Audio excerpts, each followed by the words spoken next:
Tertúlia. Meu boa tarde aí para todos e todas. Hoje é dia 3 de fevereiro de 2013, quarta-feira. O verbete é de número 2567. Tem 7 páginas, 48 logias e 25 máximos. Eu chamo a atenção para o detalhismo, que tem 18 máximos. O tema é África.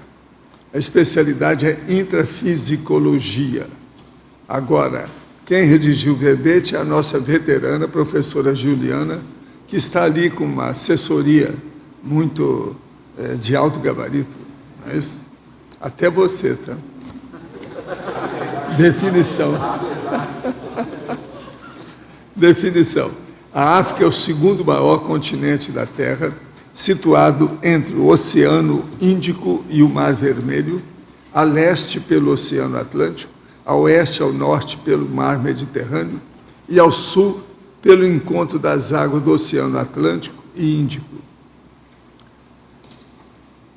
A África como berço da humanidade, a riqueza das espécies animais, minerais e vegetais, a exuberância da natureza proporcionando o interesse de turistas de todo o planeta, os safaris em parques nacionais e particulares, o conhecimento científico de diversos povos africanos, a célebre Biblioteca de Alexandria, no Egito, o florescimento intelectual do Sudão nigeriano entre os séculos XV e XVI, a cidade de Timbuktu, Mali, patrimônio da humanidade pela Unesco, o conhecimento do sistema estelar Sírius pelo povo Dogon, o surgimento do primeiro idioma há cerca de 1000 séculos.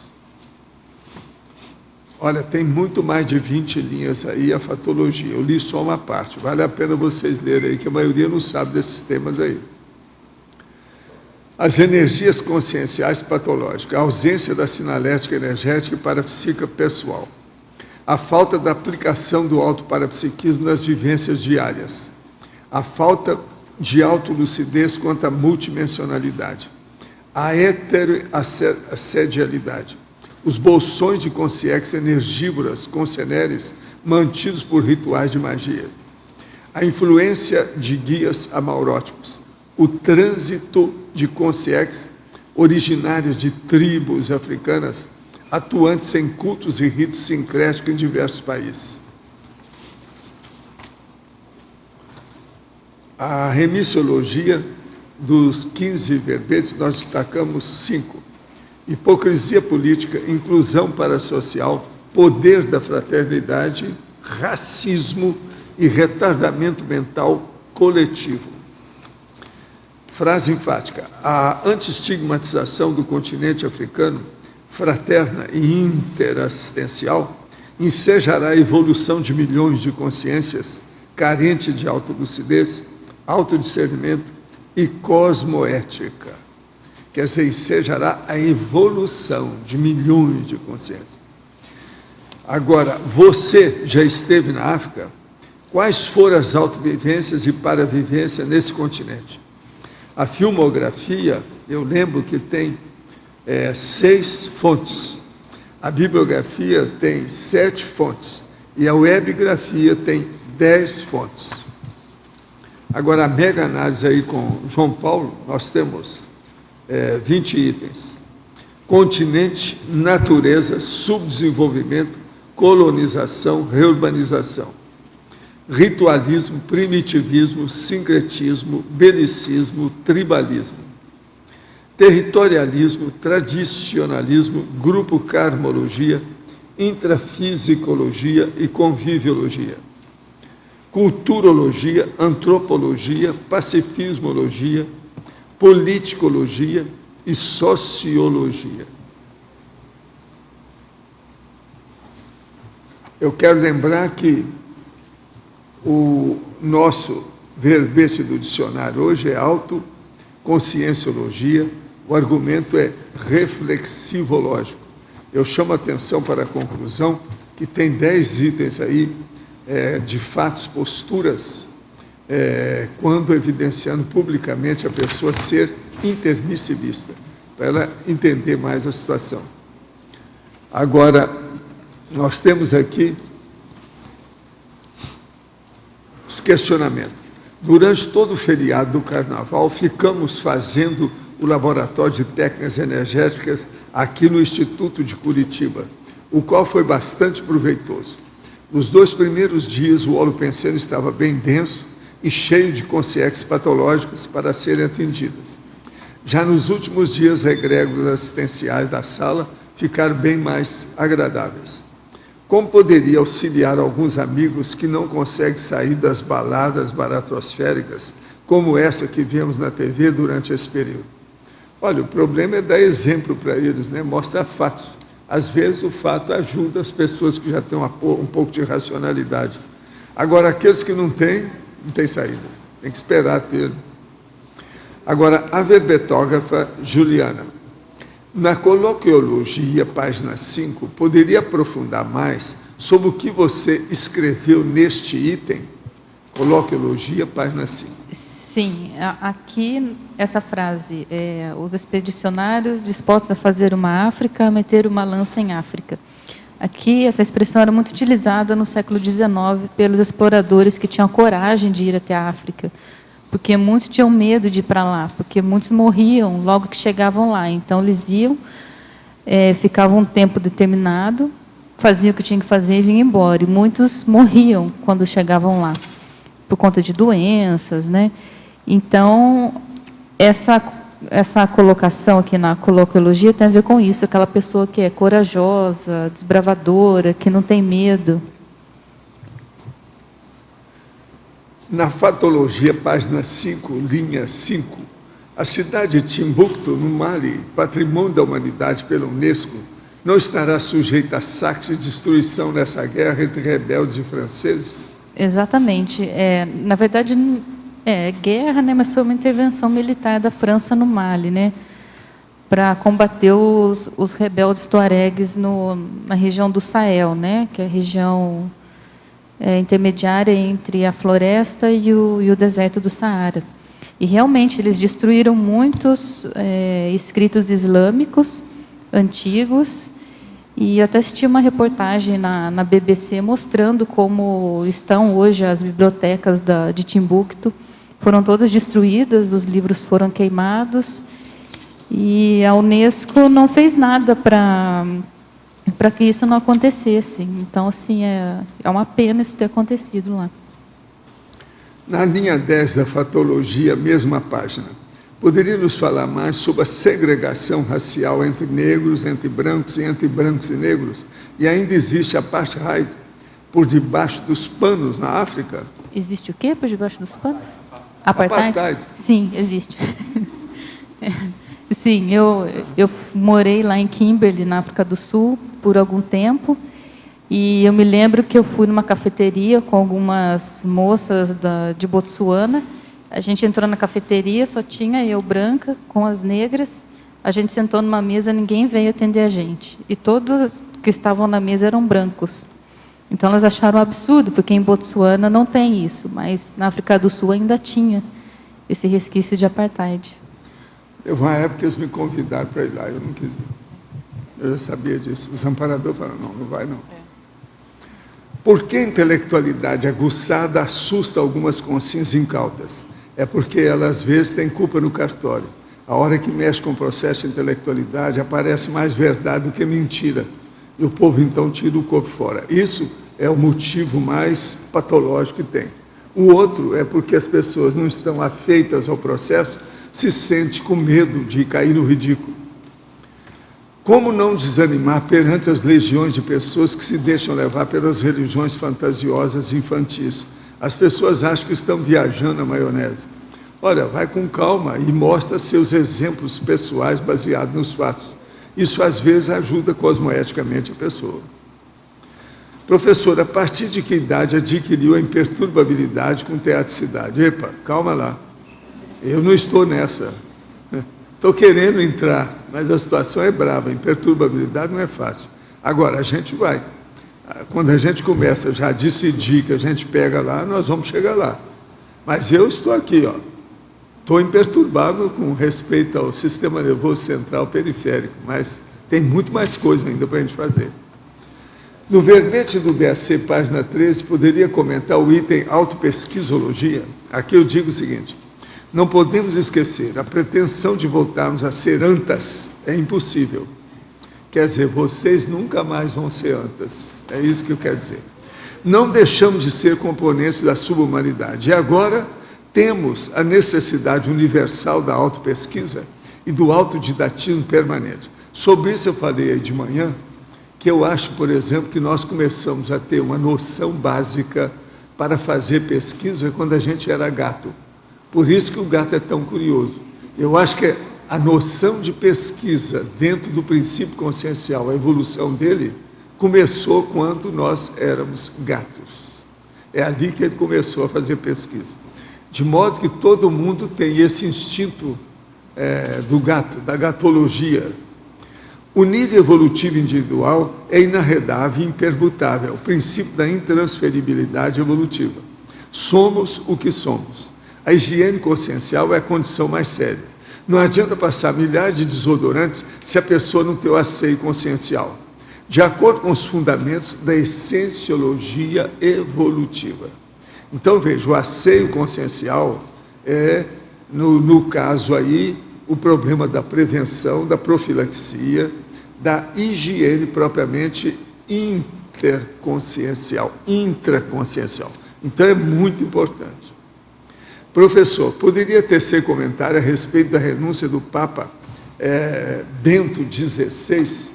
Olha, esse nosso amigo, quer dizer, ex-nazista, o caso dele todo está muito bravo.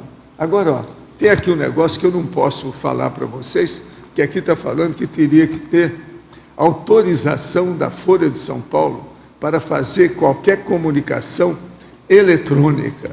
Então, eu não posso falar aqui o que é, mas eu só digo para vocês para ler a Folha de São Paulo, que saiu hoje, do Clóvis Rossi, e posso falar o título, que eu estou fazendo propaganda para coisa, não posso reclamar.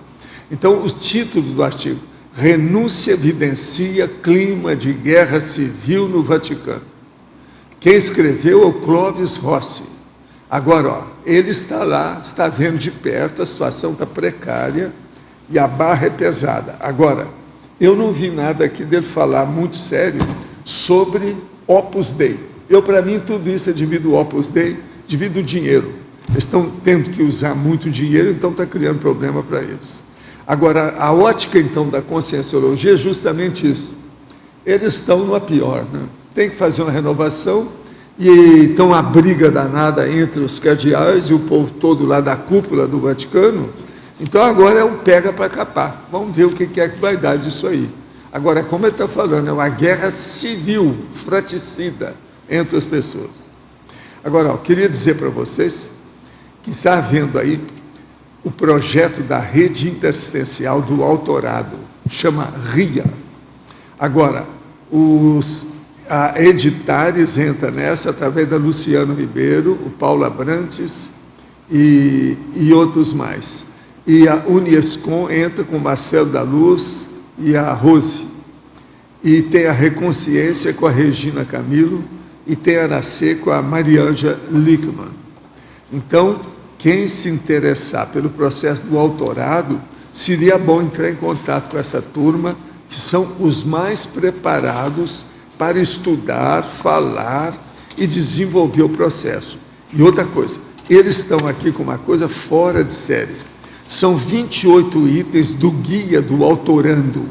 É um texto didático em forma de diálogo, a ser atualizado periodicamente, com indicação de técnicas, questionamentos, leituras, vídeos e links. São 28 itens. É muito interessante o Guia do Autorando. Como a maioria aí está procurando entrar no autorado para fazer livro, seria bom vocês entrar então com a turma da RIA. RIA, que você está sendo marcado e filmado e televisionado pela gente aqui, onlineado, quer dizer. Então, veja bem, RIA é a Rede Interassistencial do Autorado.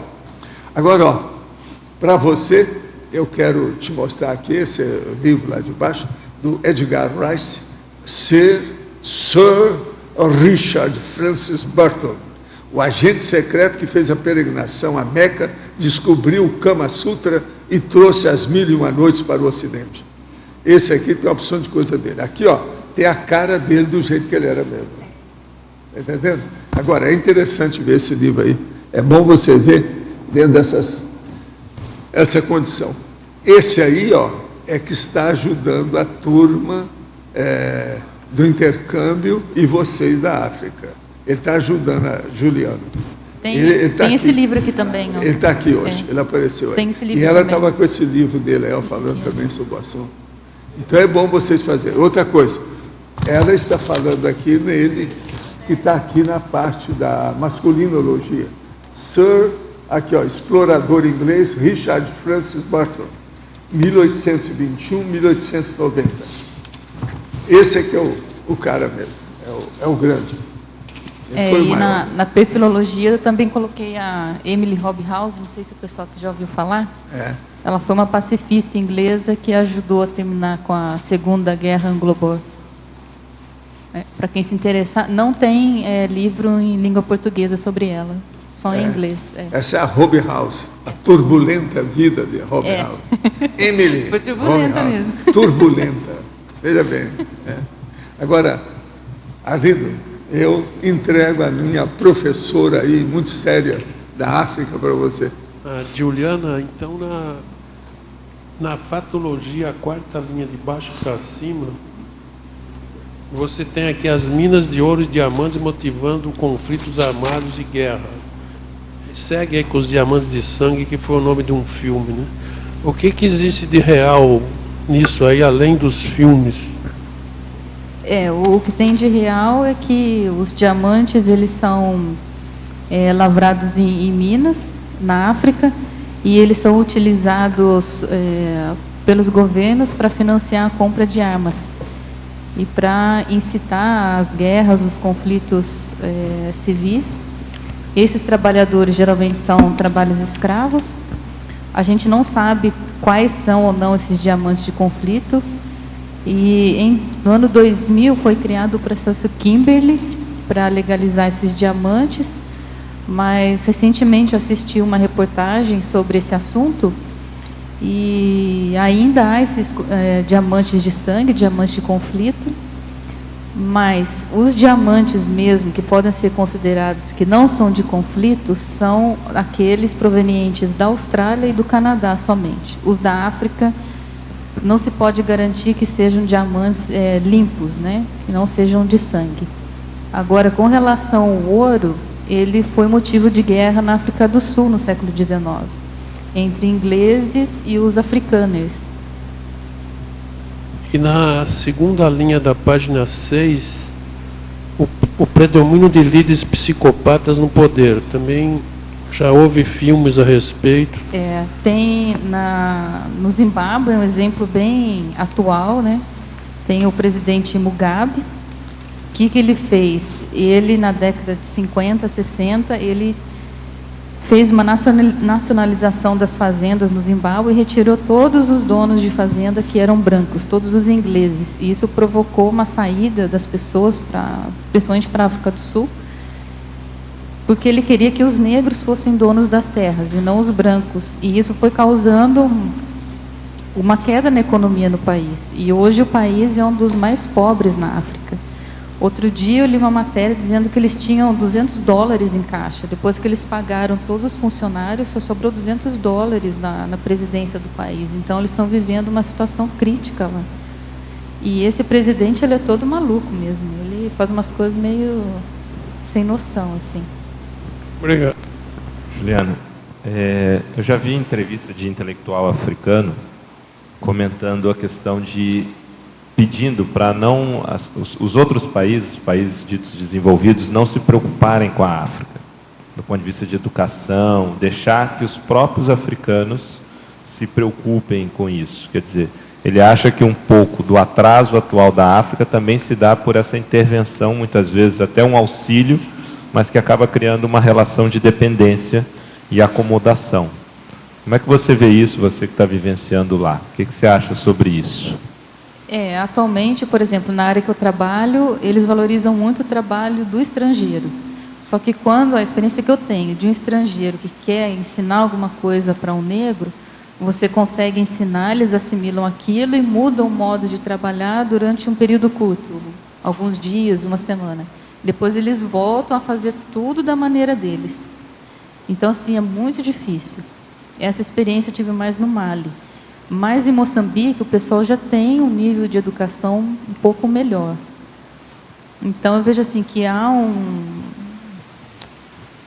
incentivo do governo, né, para que tenha educação local, mas tem muito ainda a influência externa, por falta mesmo de capacitação do pessoal local em formar novos profissionais na área de educação, na área mesmo da mineração que eu trabalho.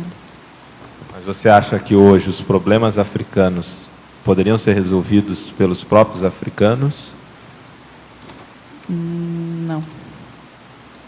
Não, mas eu penso que se houvesse uma cultura de não ter, pelo menos, a corrupção e de não ter uma filiação das empresas estrangeiras em corroborar junto com os governos nessa corrupção, eu acho que as coisas melhorariam. Então, aquela coisa, houve a colonização da África no século XIX, houve um predomínio muito da educação mesmo externa, principalmente a religiosa, em cima dos povos africanos. E hoje a gente vê isso na questão do comércio, na questão da indústria estrangeira vindo para a África. Então, eles fazem isso de uma outra forma. Então, você vai abrir uma mina na África. Você primeiro tem que ser sócia do governo, você tem que dar uma porcentagem daquele negócio para o governo, senão o negócio não vai para frente. E esse dinheiro que é arrecadado da mineração não é repassado à população, fica para os governantes. Então, essa mentalidade de corrupção é que teria que mudar lá. Juliana, seguindo essa linha que o Locho te perguntou, tu podia falar um pouco do movimento sino-africano? Aqui é a questão dos chineses que estão assim com tudo na África. Eles estão investindo na construção de prédios, principalmente para o governo. Eu vejo isso lá em Moçambique, em Angola está acontecendo também. No Mali eu vi muito chinês também. Eles estão em Gana, interessados nas mineradoras de ouro. Teve até a expulsão de alguns chineses que estavam trabalhando ilegalmente em Gana. Então, assim, os chineses estão investindo muito na África, trabalhando do lado do governo. E, claro, depois disso eles vão obter alguns favores em troca, né? Não é de graça isso. Baseado nisso, eu conversei com um amigo que é funcionário das Nações Unidas e ele disse que há uma exploração muito grande dos chineses em cima dos africanos. Exatamente. Que o que eles pagam chega às vezes a centos de dólares a cada 10, 15 dias. Isso procede? Bom, esse valor eu não reconheço. O que eu vejo é esse movimento, esse investimento, que eu vejo a notícia na televisão, dos chineses estarem investindo mesmo em infraestrutura na África. Juliana, por favor, você pode traduzir a estrangeirismologia, esses termos? Sim. O Aikyuka é psicossoma. Mizimo é projetor consciente. Ishitunzi é psicossoma. Mibissimo também é psicossoma. E Seid é o sultão. Eles chamavam de Seid o sultão de Zanzibar, que fazia o comércio entre o Oriente e a África. Mizimo, projetor consciente. Esses estrangeirismos eu peguei a maioria deles no Projeciologia. Desculpa, eu não consegui acompanhar. Ele era responsável, tinha o Seid do Zanzibar, que ele era responsável pelo comércio entre o Oriente e a África. Agora, gente, eu queria falar uma coisa para vocês muito séria. Eu acho que o Arlindo, o capitão, o George Washington, você está entendendo? E até o Arlindo Locho, eu acho que vocês precisavam de começar a ficar com um pouco mais de vergonha, pelo seguinte: as mulheres estão na frente das nossas coisas, toda mais evoluída. Chega essa aqui com o processo africano. Vem a Tati com o processo da cobra, dominando a energia. Eu fiquei impressionado com a moça. Terrível. A dona é iniciada, braba. Eu fui aprofundar o processo dela. Tem a Sheila, que está dando um show aí com referência ao processo islâmico. Como é que é? Quando é que ficam esses machões aí dessa história? As mulheres estão tomando conta da ponta do trabalho evolutivo de assistência. Vocês, machos, podem rir à vontade, mas já era. Você está entendendo? Já era. Você está entendendo? Elas estão na fila. Abra o olho que eu não falei o seu nome, não, tá?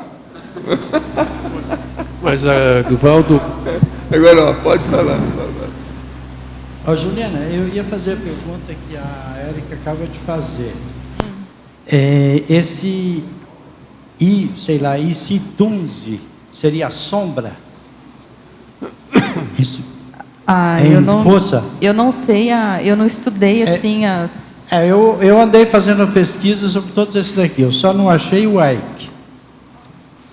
O Ike? Esse daqui é o psicossoma. Primeiro, a psicossoma? Esse eu não achei em lugar nenhum.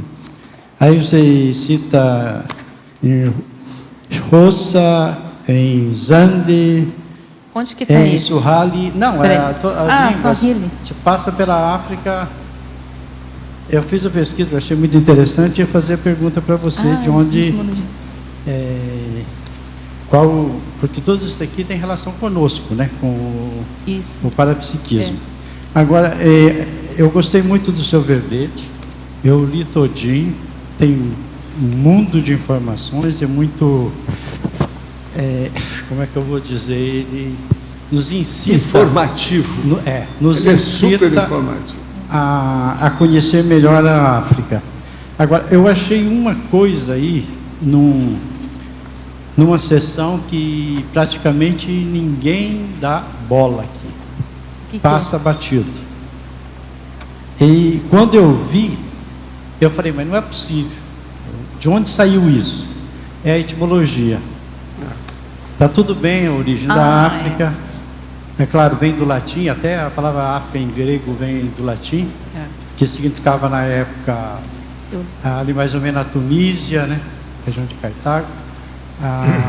E depois da Terceira Guerra Púnica, era uma província romana, eles, eu acredito que não conheciam muito a África Negra, praticamente nada. Mas o que me espantou foi isso aqui, a última linha. Apareceu no idioma português no século XIX. Aí eu falei, mas o que aconteceu aqui? Por que foi aparecer essa afirmação Fala aqui? aí, Mabel. Aí eu fui fazer a minha pesquisa. A primeira coisa, eu fui pegar Camões. Falei, vamos ver quantas vezes Camões usa a palavra África. No primeiro canto ele usa 2 vezes, no segundo ele usa 2 vezes, e assim eu fui até o 5º canto, achei 9 vezes. Falei, então tem algum erro aqui. O século IX não é, o século XI não é. Aí eu fui no Wise, falei, vamos ver o Wise. Aí eu achei o seguinte no Wise, foi uma dormida. Então foi isso. Foi uma dormida. Deles. É África no substantivo comum, feminino, no sentido de ato de coragem ou de habilidade, proeza ou façanha, ou enorme dificuldade, objetivo difícil de ser alcançado, e ele remete a Filinto Elísio, no livro Da Vida e Feitos del Rei Dom Manuel, em obras completas, de 1817 a 1919. Então, houve de fato aí um lapso. Agora, seu Laurentino, não, eu vi isso e achei estranho, mas me conta uma coisa, não tem outro dado de data, né? E no UAI está 1817. Não, mas isso daí é a África. Eu sei, eu vi. Mas qual que o senhor acha que é? Eu acho que é no berço do português. Mas quando apareceu o português, apareceu a África. Mas o senhor viu em algum dicionário? Não, eu procurei em textos, né, antigos, etc. Porque não tem. Não tem. Não tem. Eu olhei 3 dicionários na biblioteca, não achei. A Unesco fez um trabalho, a Unesco fez uma enciclopédia sobre a África, que tem 8 volumes, cerca de quase 10 mil páginas. E uma das referências que eles trazem é que ela deriva a palavra África, com P, deriva do latim e significa ensolarado. Não, aí tudo bem. O problema nosso até não é nem a chute, origem. é chute. Não, é a data. A data que ele entrou no idioma português. Porque a palavra África, que a gente acha no dicionário, é como o senhor Laurentino falou. Então, e tem aqui, se a gente olhar na etimologia, ele diz que é tornado substantivo comum como topônimo. Mas então, a gente assumiu essa data. O senhor Laurentino está dizendo que não. Mas não existe essa data em nenhum dicionário. Então, eu Só acredito tem essa, que né? seja Na verdade, existe só o essa. nascimento do português, a palavra veio direto do latim, pronto. A não ser que a gente Agora, tire eu a não sei data. quando Pode que ser, nasceu a tire, língua. Pode tirar a data. Melhor tirar, Porque, Tira na a data. verdade, tem 3 definições para a África. Aí, essa aqui, falando sobre Cartago, eu achei em 2 dicionários, por isso que eu deixei ela. Porque, na verdade, é difícil mesmo definir quando surgiu a África. Mas, de repente, tirar. Quer dizer que a África é uma África, até no nome. Até assim. Mas Ensolarado. Hã? É latina. É latim, até a e- palavra grega, África, ou África. E ela tem também Vem uma do derivação latim. da palavra grego, aprike, que é isento de frio. tem o vento áfrico, né? Que daí está relacionado a isso. Juliana, aqui no B, página 6, em patologia, na segunda linha, você pode comentar a monarquia africana? Sim, aqui eu coloquei por causa do país Suazilândia, que é a única monarquia que ainda resta na África. Como é o nome do país? Suazilândia é um paizinho que fica dentro da África do Sul. Ele faz fronteira com Moçambique.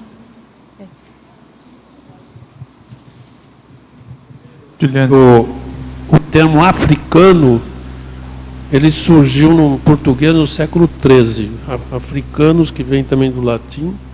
Então a África, sei lá, né?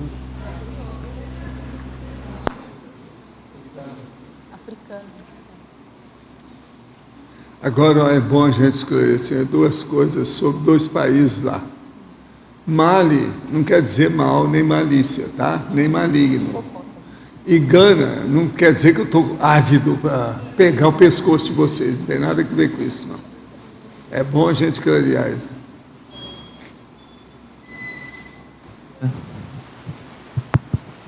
Agora, professor, pensando nas 10 categorias de fatos em conclusion, página 14, o senhor poderia fazer um cotejo com aquelas consciências que não se enquadram no perfil dos intermissivistas e evoluciólogas? Olha, o problema todo é o seguinte, existe as consréus, é só você pegar aí a nossa enciclopédia, que a gente está falando das consréus, e tem a turma que eu falo que são os habitantes da baratrosfera, os baratrosferenses. Esses aí são diferentes. E, além desses, existem aqueles que são mais evoluídos, tipo evoluciólogo, serenões, consciência livre. Agora, pega a enciclopédia que explica isso com mais detalhes. Professor, poderia aprofundar o tema retardamento mental social e como o mesmo é associado com o Brasil? Sim, o retardamento, por sinal, nós temos aí no verbete da nossa professora Juliana, ela está falando aqui no retardamento mental coletivo para patologia nosográfica. Esse aqui é um verbete também da enciclopédia que explica bem esse processo. Agora, o que é que significa esse retardamento mental? É quando as pessoas ficam muito adstritas ao processo material, ao dinheiro, ao ouro, ao cifrão e outras coisas mais. Isso aí, às vezes, prejudica. E outras coisas muito sérias é o processo da religião, que tolda a cabeça da pessoa, ela não entende bem as coisas, e fica, então, o processo místico excessivo. É o que a gente encontra, por exemplo, atualmente na Síria, lá com aquela briga que tem, uma verdadeira guerra intestinal dentro do processo. A guerra intestina é a interna do país, devido ao processo da tirania do ditador que está lá há décadas. Então, isso tudo é um retardamento mental social.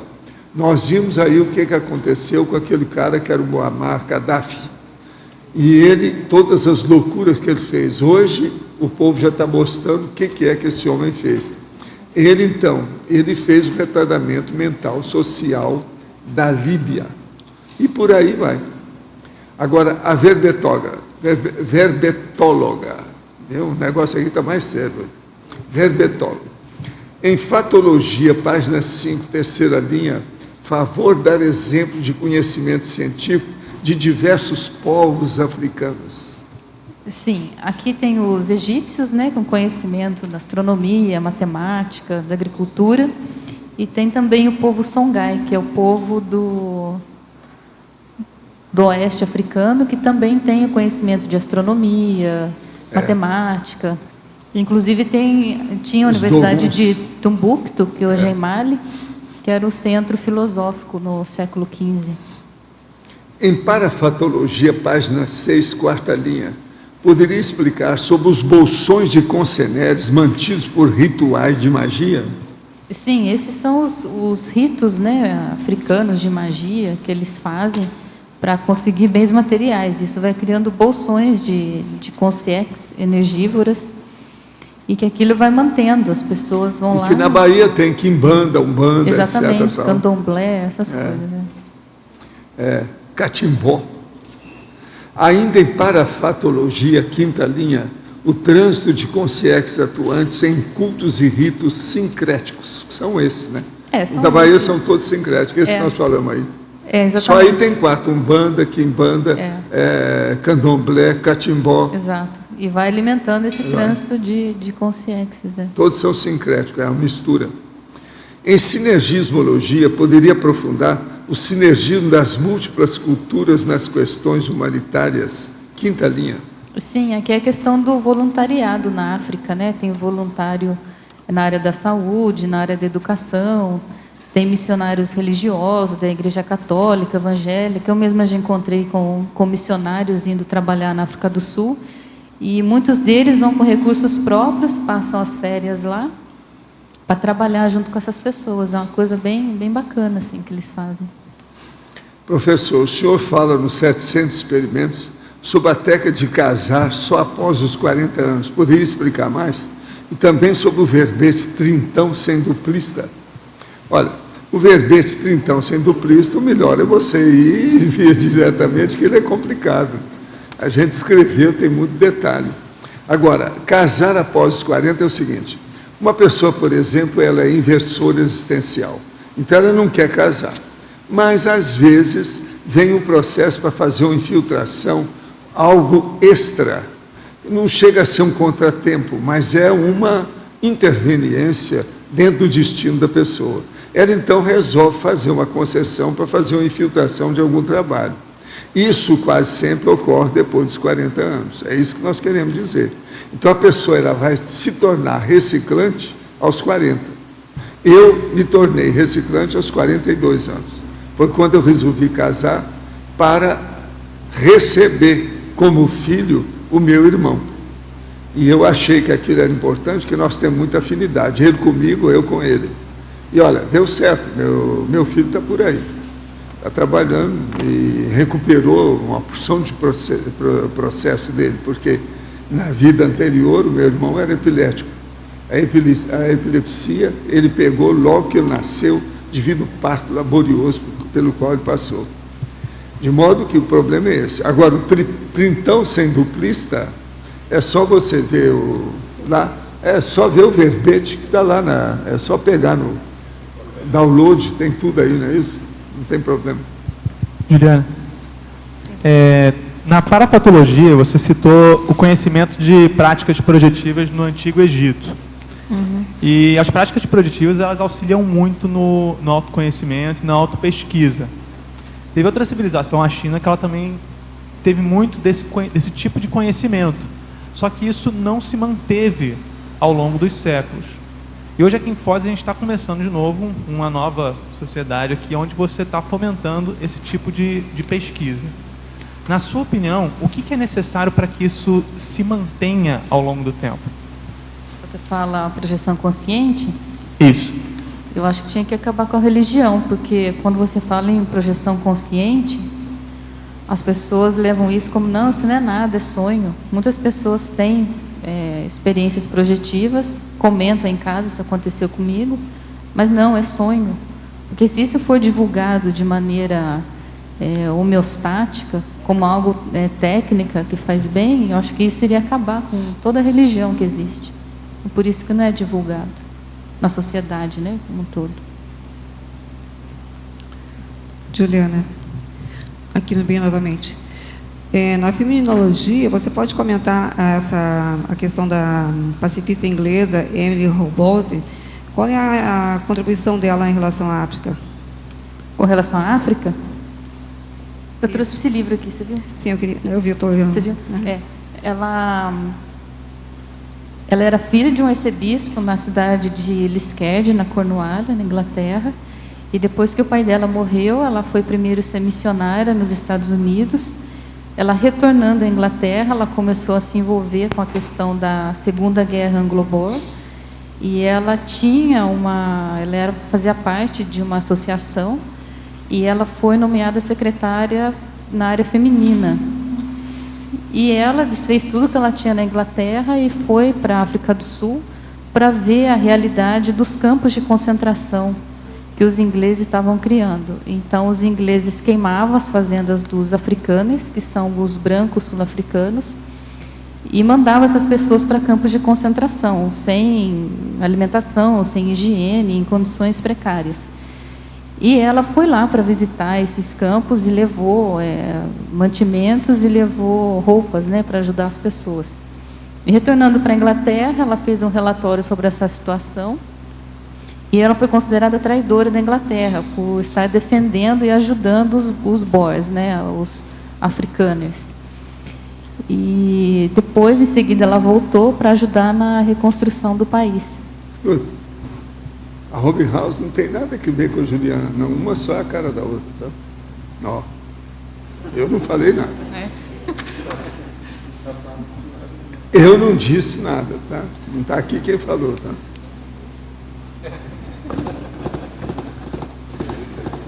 Ela sabe disso. Vida é dura, né?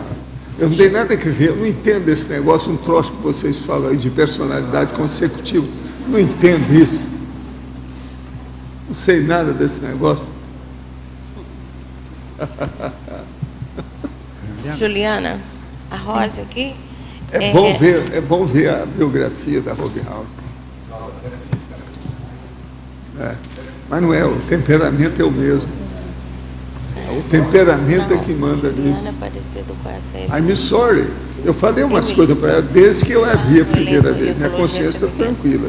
Você não acha que eu sou um cara até decente de vez em quando? Educado. Mas agora, foram os amparadores. Só um minutinho aí para a pessoa que pediu, só um minuto. A verbetóloga. A Wangari Maathai, do livro The Challenge for Africa, aponta a perda da identidade cultural na África como um dos grandes desafios do continente. Como você vê essa questão a partir da sua experiência? Aqui, ó, a sua experiência dessa vida e das outras. Espera aí, o que ele perguntou? O que ele perguntou? Não, aqui. Como você vê essa questão a partir da sua experiência? A Wangari Maathai, do livro The Challenge for Africa, a identidade cultural da África como um dos grandes desafios do continente. Eu não li a biografia dela, mas a Wangari Maathai, junto com outras mulheres africanas, por exemplo, a Lek Wek, que é uma modelo somali, a Waris Driss, que é outra modelo que também é da Somália, elas têm um trabalho nessa área humanitária muito forte. E aqui no Brasil a gente não ouve falar muito delas. Na filmografia, eu indiquei um livro que fala sobre a Waris Driss, dessa Somália, chama Flor do Deserto. Ela foi mutilada quando era criança e fugiu para a Inglaterra. E lá descobriram ela como top model e hoje em dia ela trabalha na defesa da antimutilação feminina na África. Tem várias trabalhando nisso aí seriamente. Agora, tem algumas que estão bem dentro do islamismo atualmente também, isso aí é importante. Exatamente. Paulo, considerando essa hipótese dela da Juliana e da Rob House. Por que você acha que deveria nascer no Brasil e não direto na África ou na Inglaterra? Porque o Brasil... Como é que eu ia ficar sabendo disso? Lá ela ia me dar mais trabalho. Ela nasceu aqui para me ajudar. Eu falei com ela, falei assim, eu te conheço há muito tempo. Desde o início que ela chegou, você ressaltou. É. Eu falei, não falei para você, desde que você chegou o primeiro dia. Outra coisa, depois eu cheguei aí e pedi para ela, eu posso falar na tertúlia sobre você? Primeiro dia eu falei sobre ela. Você estava aí no dia? Foi. Infiltrada, total. Você está entendendo? Ela está até aqui, ó, com o processo africano. E já vem de muito tempo. Agora, eu acho que mais velho do que ela na África é só eu. Teve alguma indicação de amparador agora para falar, para poder... Não, eu estou falando porque coincidiu, ela já sabe disso, ela está estudando, está vendo as coisas. Agora, ó, eu aconselharia vocês a pegar e ler a vida dela, da Rob House. Tem que comprar na Amazon da França, porque a da Inglaterra não entrega no Brasil. Amazon.fr.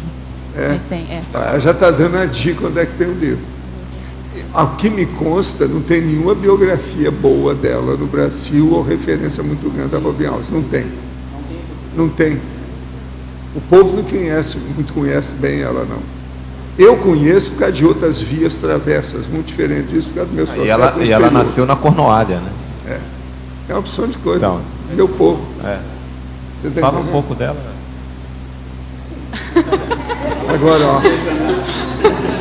Agora, ó, o que ela tem que ver com Burton? Burton. Agora, põe assim, 5 séculos para trás. O que é que tinha que ver com Burton?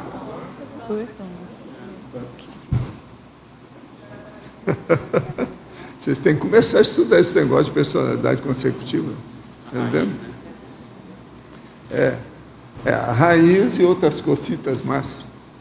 Alguma coisa nesse sentido. Tem que ver. Gente, eu cortei a palavra de alguém aí, queria falar, pode falar. Quem é? A Rosa? Posso falar?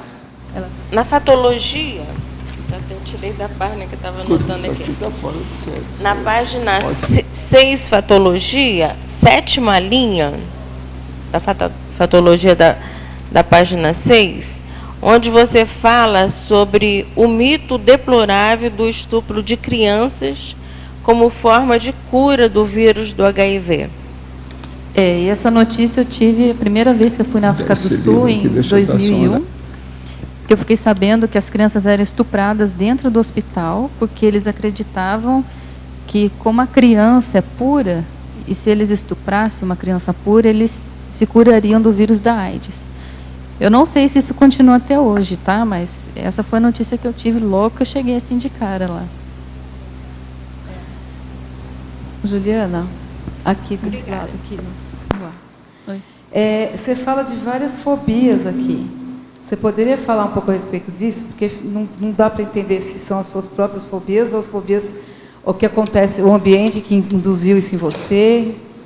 Não, eu coloquei devido ao que eu vi lá, né? Tá. A questão da criticofobia, que muitos você critica, eles até ouvem, mas não gostam. Você falar, você está errado. É melhor não falar que você está errado. Você tem que falar, faça assim melhor. O que você acha disso?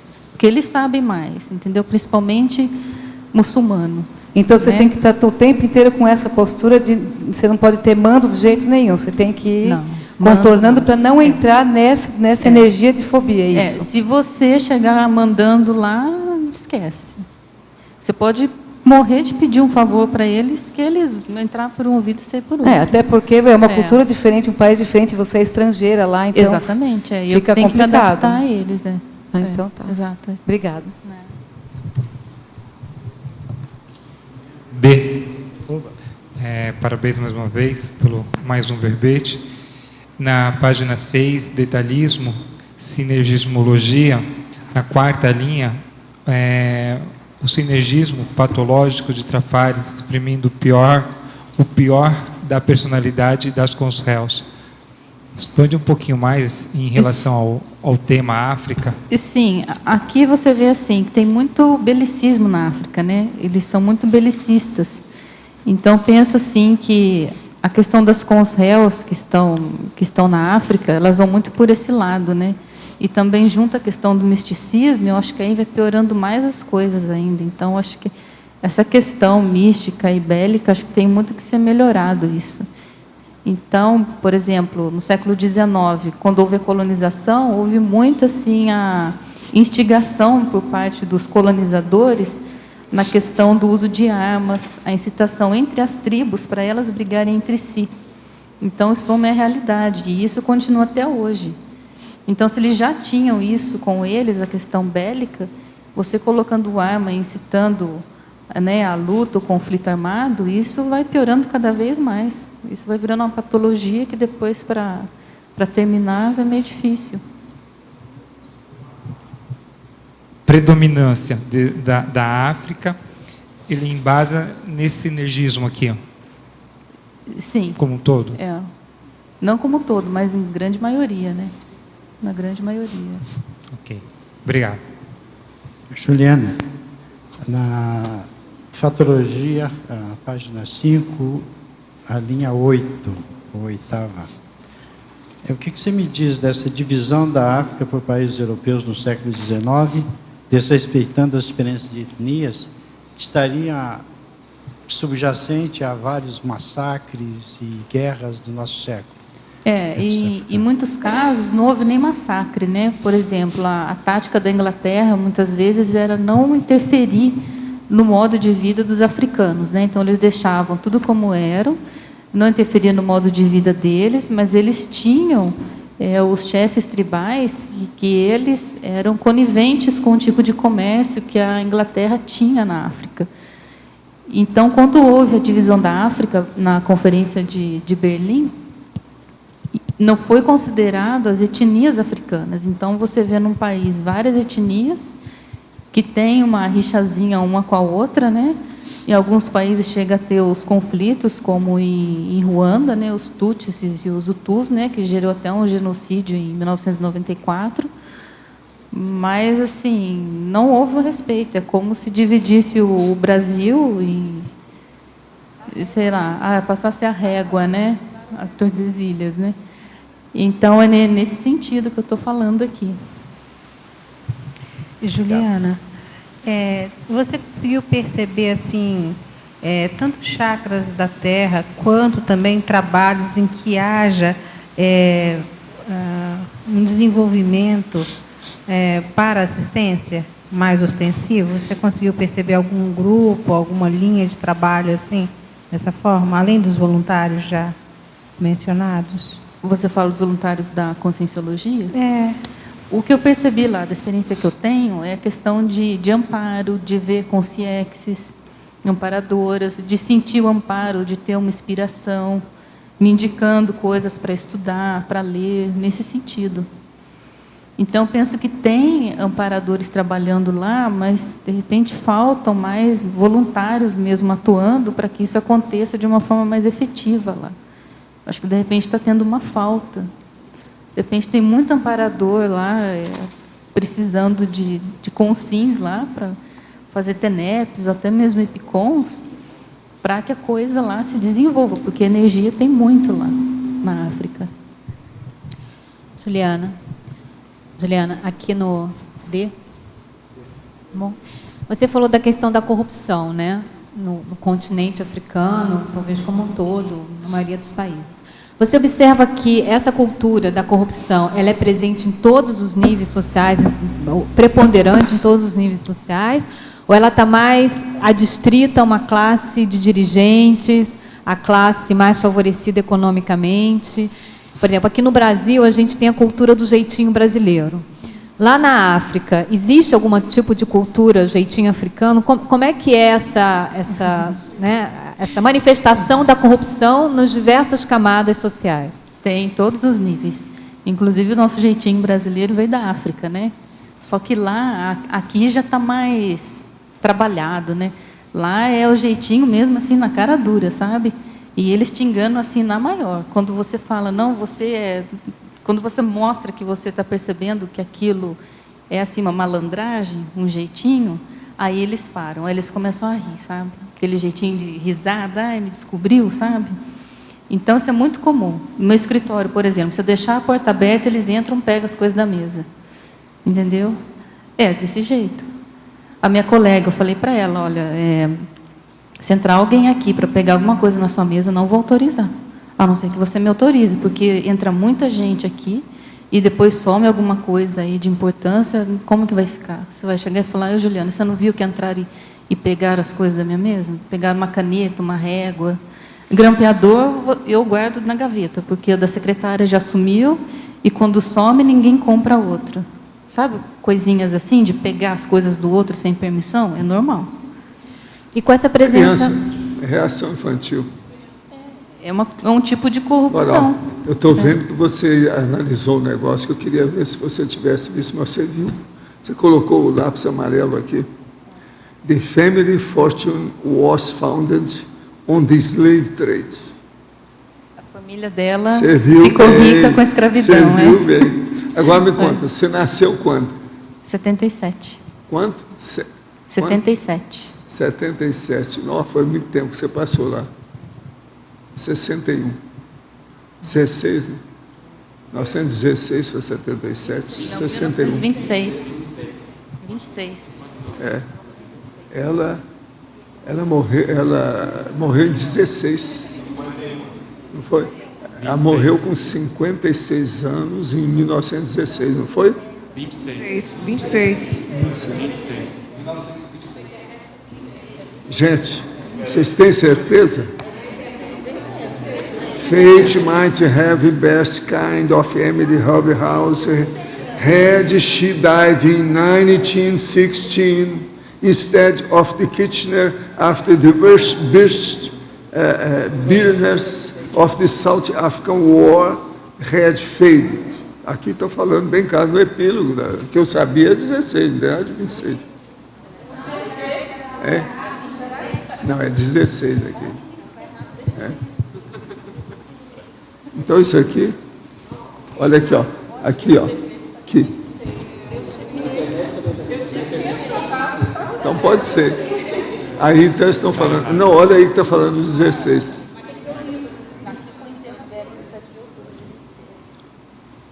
Ela tinha então 66 anos quando ela morreu. É 1860 que ela nasceu, não é isso? 1916 que está ali, hein? Aí está falando? Então está errado lá na frente.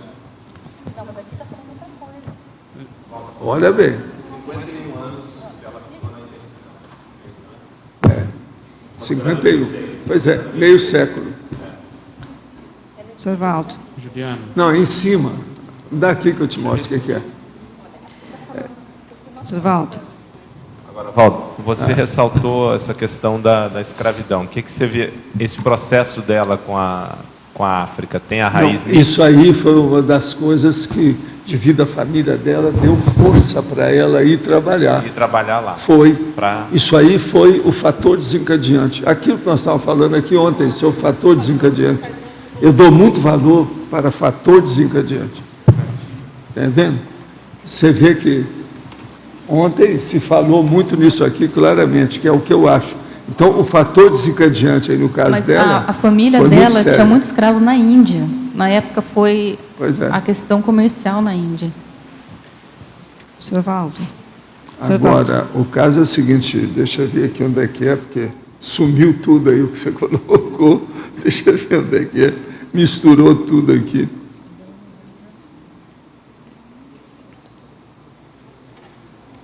É o processo, deixa eu ver onde é que está, que é o epílogo. O epílogo aqui está falando. Pode ser, então, que eu interpretei errado, ou eles misturaram as fontes.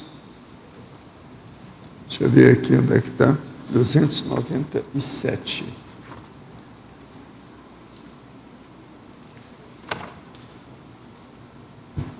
Ó, eu vou marcar aqui só para você ver.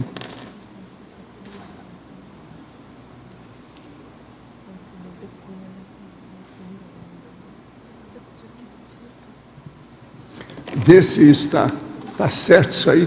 Às vezes você vai interpretar corretamente, eu interpretei errado. Sr. Valdo. Não, esse azul aí em cima. que é isso aí?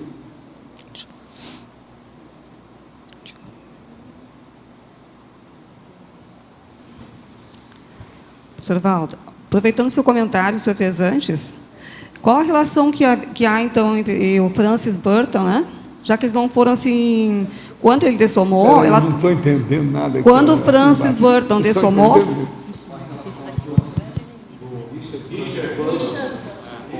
Não, o processo aí, isso aí tudo é coisa de 1, 2 séculos para trás. Mas quando antes disso. Não é da agora, não. Estou falando é o antigo. O que eu sei é antes disso. Eu sou um cara muito mais velho. Mas olha, você entendeu aí o que estou falando? Aqui está falando que foi o Kirchner que morreu em 1916, não ela. Foi ela, foi ele que morreu. Foi ele. Então foi 10 anos antes. 10 anos antes, porque ele foi um grande inimigo dela. Ele Kirchner que deportou ela para a Inglaterra quando ela ficou presa no navio. Juliana, aqui na sua frente. Eu queria saber há quanto tempo você pesquisa e há quanto tempo você tem essa hipótese de personalidade consecutiva e o processo dos traços de temperamento. O que você pode dizer assim que você acha que bate, que não bate tanto? Se é que você já aprofundou a pesquisa. Foi mais ou menos setembro do ano passado que eu comecei, porque o gancho para ela foi muito engraçado, porque eu comecei a analisar o seguinte: eu estou em Moçambique trabalhando no local que atualmente está tendo o boom do carvão. Então, está todo mundo atrás de carvão lá. Aí eu comecei a analisar a minha relação com os booms na área de mineração. Porque Kimberley, que foi onde eu trabalhei na África, foi o boom de mineração, no século XIX. Mas eu fui para lá agora, no século XXI. Aí eu pensei, o que eu tenho a ver com esse boom? Aí fui relacionando corrida do ouro, corrida do diamante na África do Sul. Aí fui para a internet pesquisar. Aí eu caí na guerra anglo-boer. Aí tinha as personalidades. Aí eu vi que tinha uma mulher. Falei, deixa eu ver quem é essa mulher. Aí a hora que eu abri a fotografia dela, que era essa foto, na internet, eu tive um impacto. Aí eu comecei a avaliar se era amparadora, se era para resgatar a memória dela. Depois que eu pensei, mas será que eu não fui ela? Será que eu não sou a mesma consciência? Aí eu comecei atrás de livro a respeito dela. Aí eu comprei esse e comprei mais 2 que falam sobre ela. Um são as cartas dela sobre a guerra, né, com os amigos, os parentes da Inglaterra. O outro foi um livro que ela escreveu com os dados dos campos de concentração. E um é uma biografia de uma sobrinha dela que mora no Canadá atualmente. Agora você viu a seriedade dessa aí? Agora vê a outra. Como diz lá o português, cuspido e escarrado. Agora, a questão da personalidade, eu fui percebendo na leitura do livro.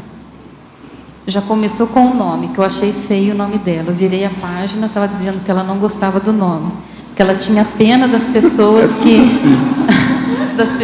estavam colocando o nome de Emily nos bebês. Olha as fotos aí. Ela não dá um sorriso. Você é bobo, né? Você não viu nada. Você não viu nada. Reagir assim, porque a gente foi tirar uma foto no balanço e ela não sorriu. Eu falei, você tem que sorrir na foto. E agora mas isso é antigo. A ciência não muda. A hora que chega nesse livro, você vai olhar, tem uma série de personalidades em matéria de tics, coisa pequenininha, você está entendendo? Agora tem um monte disso. Não, mas pega esse livro e vê se ela sorri em algum lugar, não existe isso. Engraçado. Pelo contrário. Aqui. Não está igual o Littré, mas está parecido. Numa abordagem que ela não te conheça e você está assim, só tentando se aproximar, ela te olha de uma forma assim tão... Não. Ela é como se estivesse ausente. Aí, exato, ela te olha e ela não te reconhece. Parece que ela está ausente. E se ela não reconhecer o tema agora, também, ela não pega o livro cria e empatia. vê como é que era Robin House. Você quase cai de costas. É impressionante, é tudo a mesma coisa. Que ela olha séria assim para você, né? Agora, Juliana, só para ela economiza aproveitar todos o gancho. os sorrisos, os risos insinuações de riso. Ela economiza, até hoje. Se você tiver, conforme caminhar a sua pesquisa, esse ano a gente vai ter o primeiro fórum de interserexologia, ou seja, comparando duas personalidades, Agora, a gente vai ver o Litré. E ano que vem, se você quiser, só a gente poderia depois do aprofundar balanço, esse caso. tá? É de propósito. A gente combina. Eu já estou escrevendo um artigo para a revista Depois, da Biblioteca, pra não colocar mas tem lá. mais coisas que eu tenho que estudar ainda. Exposição. Mais Deve coisas. ser em setembro do ano que vem, aí dá tempo da gente ir Dá. aprofundando. Obrigado. Tá bom. Juliana, no B, Robson novamente, no contraponto aí, pelo menos que eu observei na apresentação, lá no balanço, ela sorriu bastante. Os sorrisos foram pontuais, mas ela sorriu, e quando sorriu, aí ó, abriu um sorriso igual a este aí. Na página 6, em detalhismo, codigologia, entre a segunda e a terceira linha, os códigos grupais de vitimização coletiva. Por gentileza, expande um pouquinho mais, Juliana. Sim, aqui é a questão do se fazer de pobrezinho, que não sabe nada, e com isso eles vão tirando vantagem, né? Então, a questão do ajudar com dinheiro, de olha, dona Juliana, isso daqui eu machuquei hoje. Não, eu não só posso ir à trabalhar, Bahia que entendeu? você vai ficar sabendo. É desse disso jeito. tudo. Então, é uma Vai à Bahia que vitimização você para sabe. conseguir vantagem. Então, parece que assim, é doentio isso, e qualquer coisinha. Por exemplo, lá em Coisa de Moçambique baiano. agora, vai chegando na quinta-feira, vão aparecendo os compromissos na sexta para não ir trabalhar, sabe? Então é desse jeito. E, por exemplo, se a casa de um é assaltada, aparecem várias pessoas com a casa assaltada. Então é muito engraçado isso. Juliana, eu tenho um cunhado que ele é belga e viveu até certo tempo no Congo belga. Lógico que eu não vou defender aqui o sistema colonialista lá belga, inglês, era tudo, não era fácil, mas os belgas lá do Congo, antigo Congo belga, hoje acho que tem outro nome, ele relata que todas as famílias eram mortas, todas, filho, filha, cachorro. Quando eles vieram lá tomando conta do país, aquela época do Patrício Lumumba, não sei se você já ouviu falar, e eles foram invadindo lá e mataram, dizimaram tudo, uma ferocidade assim fora do comum. Você está falando do genocídio de... Genocídio, mas assim, matavam a família inteira, cachorro, tudo que tinha lá, os animais, tudo, uma ferocidade fora do comum. Não sei se você confirma alguma coisa. Até o Waldson, ele sabe até mais que eu, mas eu assisti aquele filme Hotel Ruanda, que fala desse genocídio em Ruanda, e foi uma coisa assim terrível. Um dos maiores genocídios, acho que da África, né, foi em Ruanda. Ah lá. Mas então, mas no Congo belga, várias famílias conseguiram fugir, algumas vieram para o Brasil, ele veio para cá, outras foram para outros países. Os que ficaram lá, todos morreram. Atualmente tem a questão de estupros, acho, né? Ah, não, estupro acho que é no Congo. Congo belga, hoje é outro país, hein? Não, os belgas é que foram dizimados. São os negros.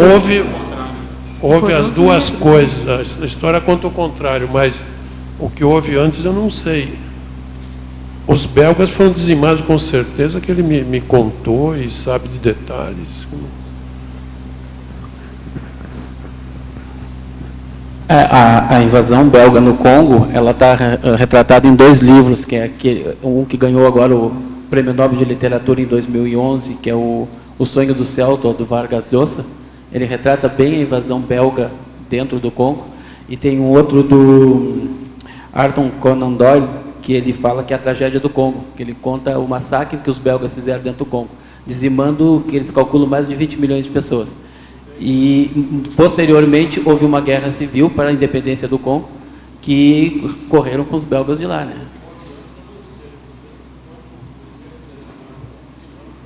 Não, quando eles entraram, não. Quando eles se rebelaram, porque eles já estavam lá dentro.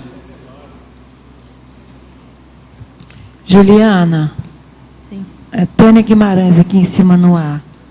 Na última linha da fatologia, na página 5, você pode falar um pouco Quer dizer, já começou-se a discutir isso, né, as guerras civis. Você pode falar um pouco qual é a sua noção, qual é o seu entendimento? Essa transformação do mapa político da África. Porque algumas foram guerras, outros foram, tipo, aceito, né? Chegaram, dividiram a África, assim, os limites eram retos, né? Não seguiam nenhum rio, nenhuma etnia e se ficou, né? Isso. Um exemplo atual é o Sudão, né? Tem agora o Sudão do Sul, né? Que já tem, acho que 1 ano que foi legalizado, né? Tudo por conta do petróleo. Se você olhar a linha de divisão do Sudão agora, a linha onde tem as minas, o petróleo ficou para o sul. Então, tudo baseado na riqueza econômica, né? Nada assim, respeitando a população, e ninguém quer saber de nada. E o povo lá morrendo de fome. A mesma coisa estava para acontecer no Mali, agora recentemente. Que os rebeldes, os tuaregues, que estavam lutando junto com o Gaddafi na Líbia, quando o Gaddafi morreu em junho, eles começaram a voltar para o norte, para o deserto no Mali, e começaram a matar civis. E o exército malinense estava sendo morto. Em contrapartida, os soldados malinenses deram um golpe de Estado, fecharam todas as fronteiras do país, e até 11 de janeiro nada estava sendo feito, até que houve essa intervenção da França, que parece que está expulsando esses rebeldes, né? Então se evitou mais uma divisão de país na África. Seguindo essa linha que tu está falando, só um pouquinho. E a França seguindo essa linha, foi a colônia, a semana né? retrasada eu vi no El País, da Espanha, e tem até um site aqui, que eles estão levantando a possibilidade de ter uma luta étnica no Mali. Ou seja, que está havendo realmente uma limpeza étnica no Mali. Exatamente, atualmente nesse eles momento. estão expulsando. A última notícia que eu li foi que eles já tinham retomado a cidade de Timbuktu, né, que era Gal também, que era uma das cidades que eles tinham se apoderado, e parece que está dando certo. Porque agora, o que me chama a atenção é que a França está lá novamente, e o massacre de Ruanda, quando começou o massacre dos Hutus nos Tutsis, eles foram armados pela França, pelo exército francês. a França apoiou muito o Gaddafi, né? Ela fornecia armas para o Gaddafi, né? E ela estava fazendo isso com os rebeldes. Agora entra o Hollande e vem com a intervenção, né? Eu não sei até que ponto, politicamente, como que está por trás, nos bastidores, né? Como que está isso. De graça, acredito que não seja. A França está nisso novamente. Sempre a França. E malinense detesta francês. Eles não gostam. A verbetógrafa Juliana. Qual a sua opinião sobre o sistema de cotas para os afrodescendentes em vigência nas universidades brasileiras? A afro-brasileira é preta, a afrodescendente é preto no Brasil, você sabe, né? O nome que eles arranjaram politicamente correto. É preto mesmo, negro, negrinho, etc. Agora aqui, a Socim brasileira deve este favor por ter sido a última nação a abolir a escravatura? Eu acho isso bobagem, porque teve escravatura em outros países, nos Estados Unidos, a Inglaterra também teve escravo dentro da África, entre os africanos, e eu sou contra esse sistema de cotas. Eu acho que tem que ter educação de qualidade para todo mundo. Também sou totalmente contra. Porque eu sou branca, não sou rica, tive que me esforçar para entrar numa faculdade estadual e ninguém me deu cota, ninguém me deu nada. Eu que entrei estudando. Não, e o problema é que isso exalta o processo do racismo entre os alunos. Exatamente, eu acho que isso piora tudo. Poderia nos falar sobre a AIDS, que afeta praticamente todos os países da África de modo brutal, pela ignorância e os estupros em larga escala? Na África a questão da AIDS é bem... assim, está no dia a dia, né? Lá no meu trabalho a gente sabe quem tem AIDS pelas feridas do corpo, né? Então, é bravo mesmo. Eu fico até com cuidado, assim, de usar o banheiro. Às vezes as pessoas somem, não voltam mais, morreu. Quais trafores você percebe na África? Eu acho que eles são muito inteligentes, só que eles utilizam isso com um jeitinho, né? Eu acho que tem muita riqueza mineral. Eu acho que a África já tem condições de ser autossuficiente, de se impor mais perante as outras potências mundiais, vamos colocar assim. Só que a questão de corrupção, principalmente dos dirigentes, eu acho que atrapalha isso, porque a África tem condições de se manter, de não ter mais pobreza. A questão é dividir mesmo a riqueza entre todo mundo. Matéria-prima, né? Matéria-prima, é. Qual papel você percebe para os intermissivistas na Reurbex africana? Tem que fazer bastante interassistência lá. Eu acho que o que está precisando é a gente descobrir os intermissivistas lá e botar o pessoal para trabalhar. Em Fatologia, página 5, quarta linha, poderia ampliar sobre o item a célebre biblioteca de Alexandria, no Egito?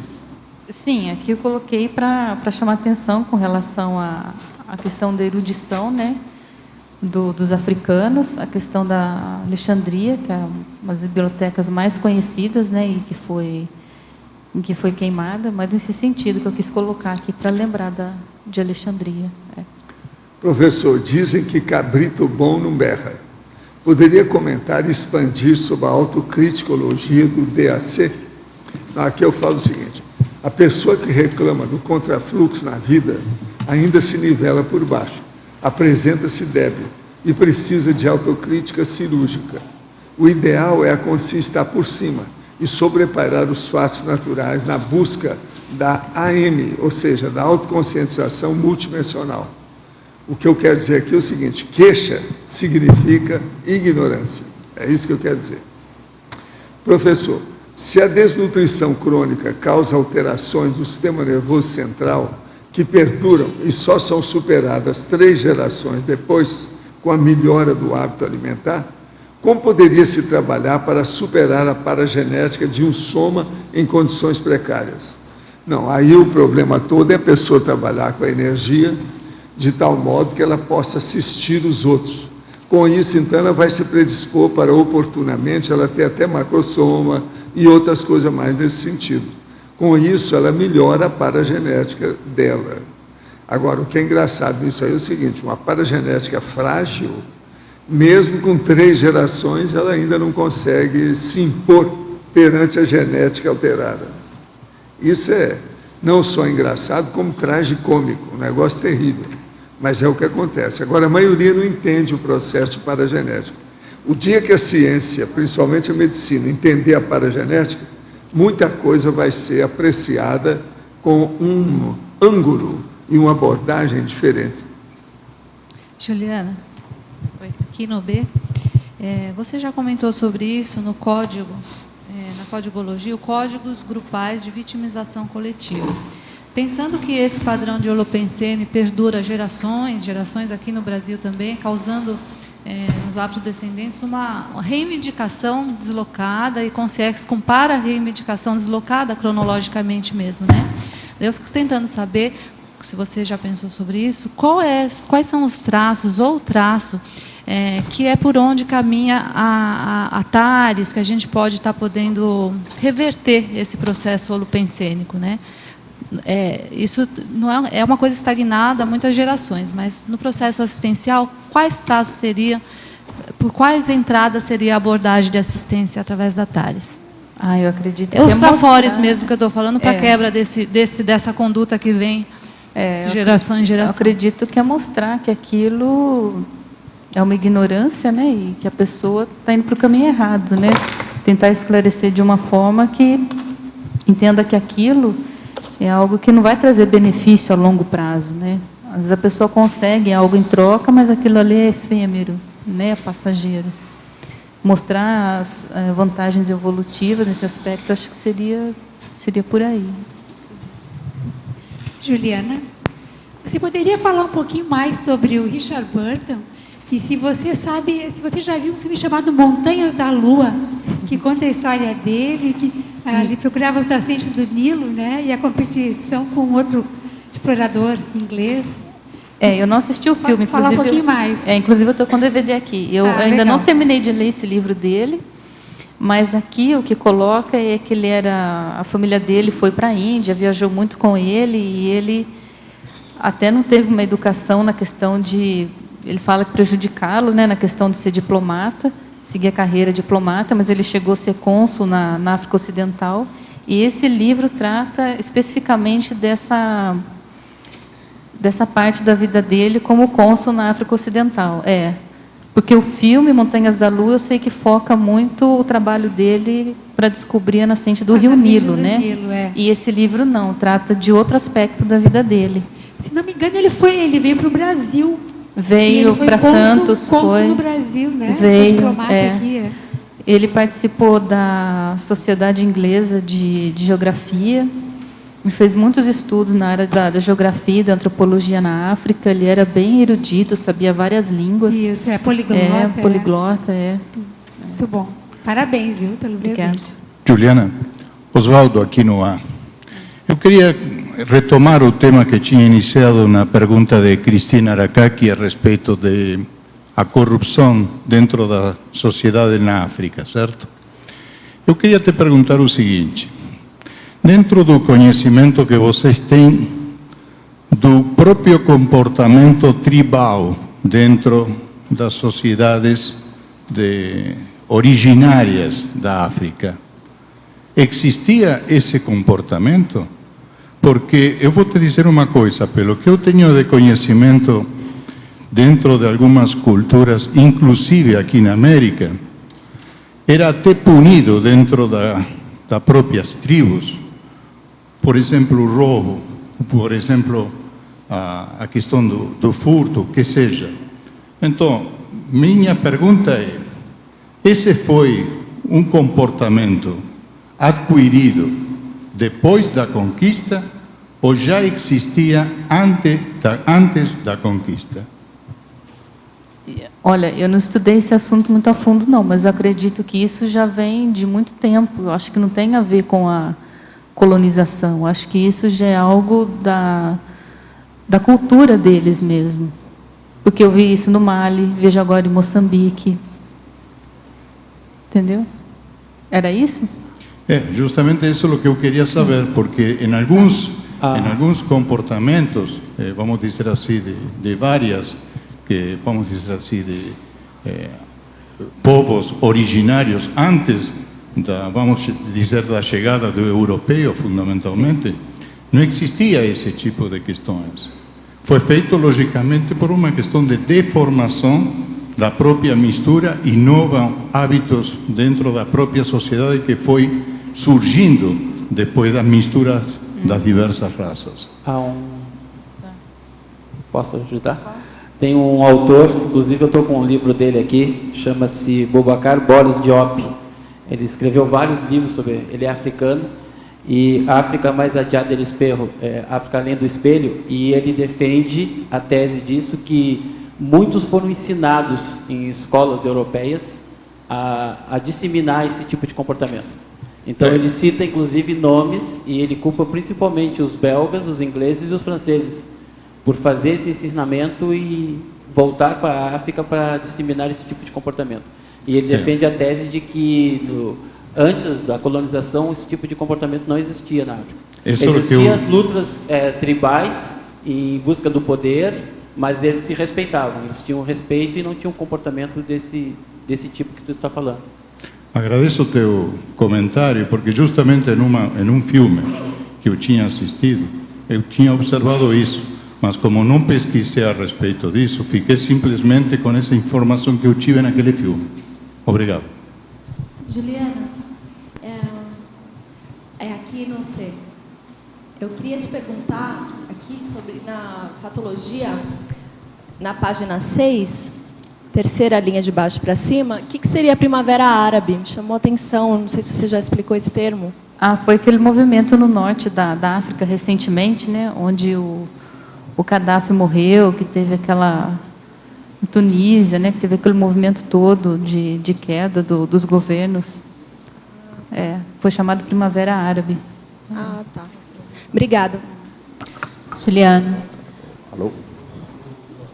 Por gentileza. A colonização europeia na África, como ele falou, exterminou muita gente, houve muita matança. Mas do lado contrário também houve. Então, um erro não justifica o outro. Dos dois lados houve extermínio de gente, de europeus, e os europeus exterminando. Isso eu sei, né? E não estou justificando nenhum dos dois lados. Agora, querer também colocar eles, como coitadinhos, eles também, se puderem, eles exterminam o que eles podem, porque não vem com essa que foram só os colonizadores. Foram, mas eles retribuíram de uma forma que eu não concordo, e não concordo também com os colonizadores. As duas coisas. Dos dois lados teve erros, né? Mas, Arlindo, se você me permite, eu não estou falando no sentido de questões de causa e origem, né? Senão estou falando no sentido de que o comportamento tribal, em muitas, era punido esse tipo de atitudes. Eu não estou, vamos dizer assim, defendendo, nem pondo eles como coitadinhos no negócio, senão simplesmente tem que ser feitas as correspondentes pesquisas, porque houve muitas deformações depois dos processos de colonização. E se vocês me permitem, eu gostaria, pelo menos, nós temos trocado esse termo.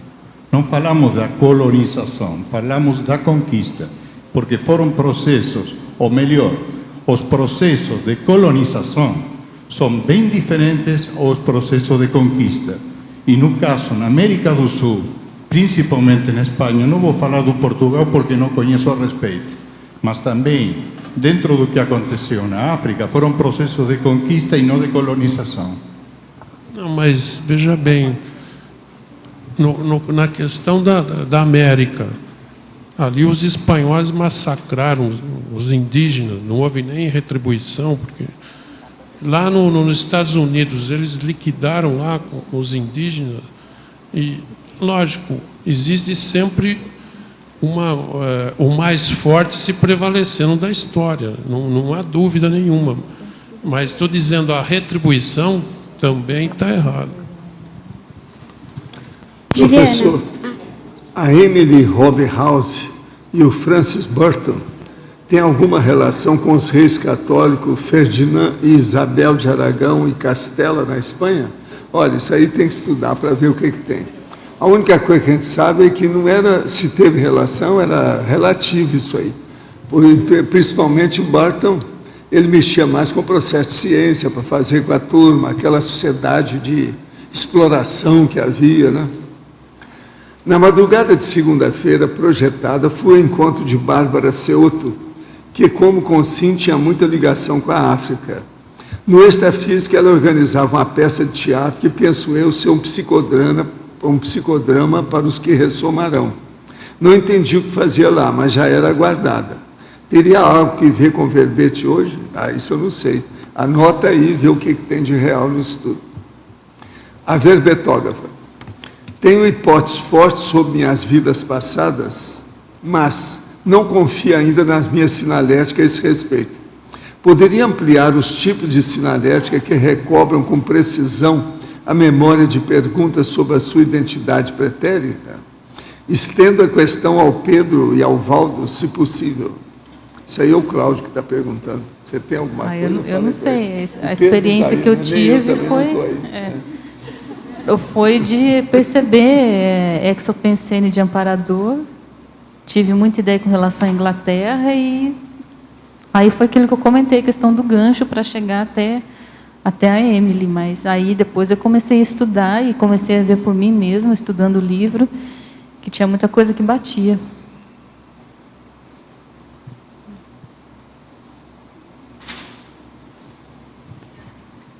Juliana, aqui no ar.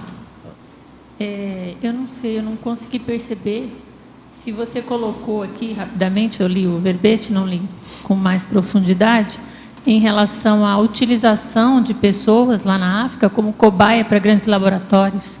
Não coloquei isso. Não. Você viu isso em algum lugar? Não, eu já ouvi falar, quero ver se isso procede. Mas não estudei isso, não vi isso, não. Tá. Até como ajuda, tem aquele filme O Jardineiro Fiel, que fala denuncia o processo dos laboratórios farmacêuticos testarem remédios em cobaias africanas. Tem razão, você me lembrou de uma coisa. Há algum tempo na Tanzânia foi suspenso um lote de medicamento para tratar AIDS. Você viu isso? Que ele estava todo alterado? Aí eu lembrei do filme, você me lembrou. Realmente, o filme é O Jardineiro Fiel, retrata bem isso, e tem um outro chamado A Intérprete.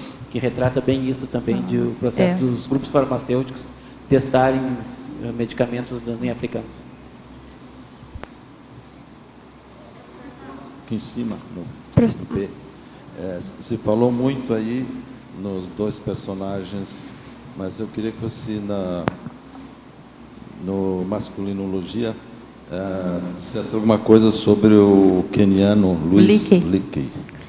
Ele, na verdade, a família dele é inglesa, os pais são ingleses e foram para o Quênia, né, para trabalhar com essa área da antropologia, da arqueologia, e ele nasceu no Quênia, mas ele tem um instituto hoje ele não, a família dele, né, ele já faleceu, mas se você entrar na internet, o Instituto Leakey, ele tem sede em Nairobi, no Quênia, e você pode entrar lá e ver as várias pesquisas que eles fazem, tem questão de doações, mas ele foi um que chamou a atenção para a questão da origem do hominídeo na África Central, na área do Quênia.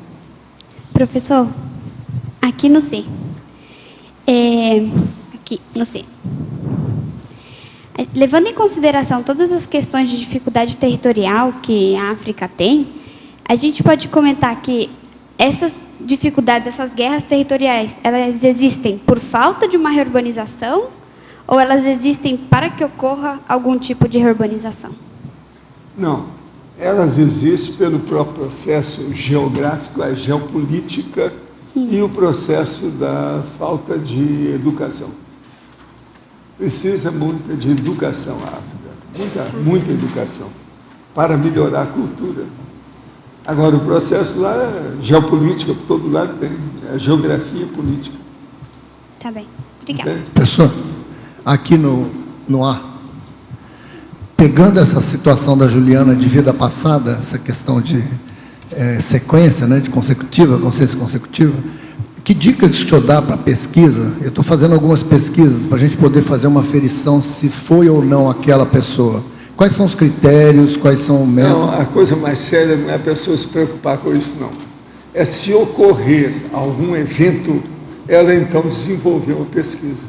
Agora, pesquisar espontaneamente, voluntariamente, entende? Pela própria vontade, às vezes é perda de tempo. Porque, às vezes, não tem a importância que a pessoa quer aquilo na vida dela atual. Quando tem, aquilo vem o refluxo. Vem à tona. Então, que é o caso da Juliana, é o caso do Pedro, é o caso do César, é o caso do meu irmão, entendeu? Então, dá um exemplo, assim, por exemplo, prático, de um fato desencadeador de um processo desse para ir pesquisar. Não, aí tem milhões de coisas. Eu conheço um monte de gente aqui, mas não é para falar, né? Deixa para lá, né? Entende?